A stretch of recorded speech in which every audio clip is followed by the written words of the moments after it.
Tila nasa dugo na talaga mga idol ni VP Sara Duterte ang magbanta at magsalita ng hindi maganda sa kanyang kapwa. Lalo na nga mga idol sa mga taong hindi niya gusto. At kung ang ating Pangulo nga mga idol na si Bongbong Marcos ay kaya niyang pagbantaan na papatayin, ay ano pa kaya mga idol ang mga ordinaryong Pilipino na kung saan ay hindi niya nagugustuhan.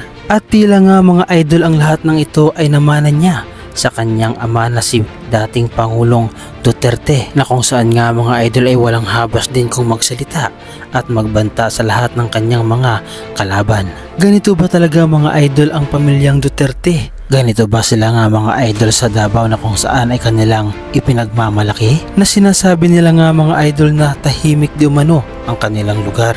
Paano nga mga idol na masasabi natin na tahimik ang lugar nila kung sila mismo ay mahilig sa gulo at mahilig makipag-away? At sa video nga na ito nga mga idol ay muli nating mapapakinggan sa Inday Sara Duterte nga mga idol na kung saan ay minuro na naman niya at pinagbantaan ang isang tumatakbo nga mga idol bilang kongresista sa Maynila. At sa video nga na ito mga idol ay magugulat ang lahat dahil hindi mo akalain nga mga idol na ang ating Vice Presidente ay ganito pala talaga ang pag-uugali.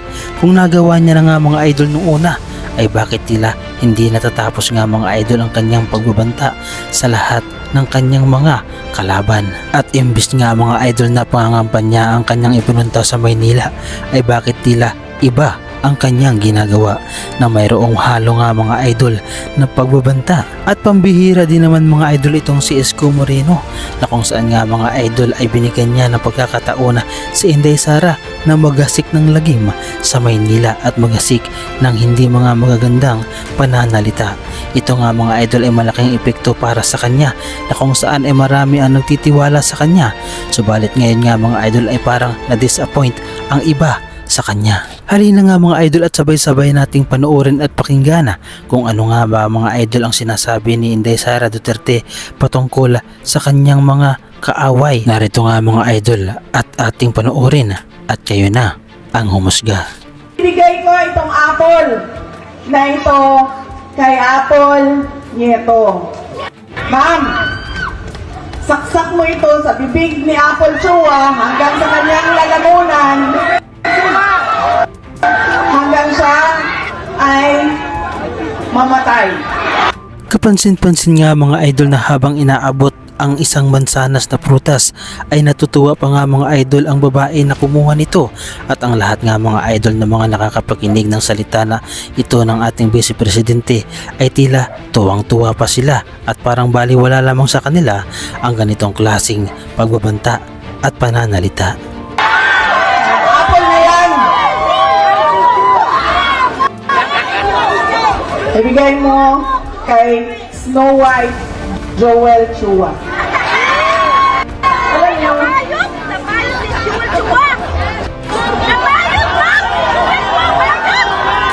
Diba ang Snow White kumain ng apple tapos nabilaukan?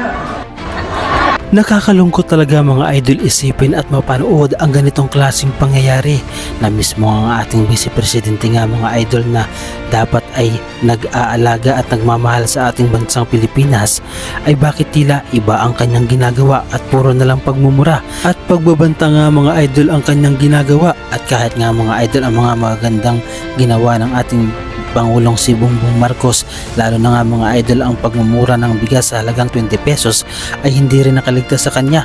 At sinasabi nga mga idol na ang bigas na ito di mano ay pagkain ng mga hayop o di kaya naman ay baboy. Nakapagsisisi nga mga idol na aking ibinuto si Inday Sara Duterte na kung saan nga mga idol ay nito lamang nakita natin ang kanyang totoong pagkatao.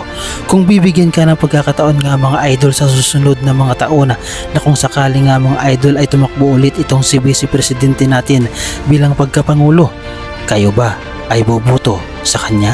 Ano ang inyong masasabi mga idol sa mga ginagawa ng ating pangalawang pangulo ngayon?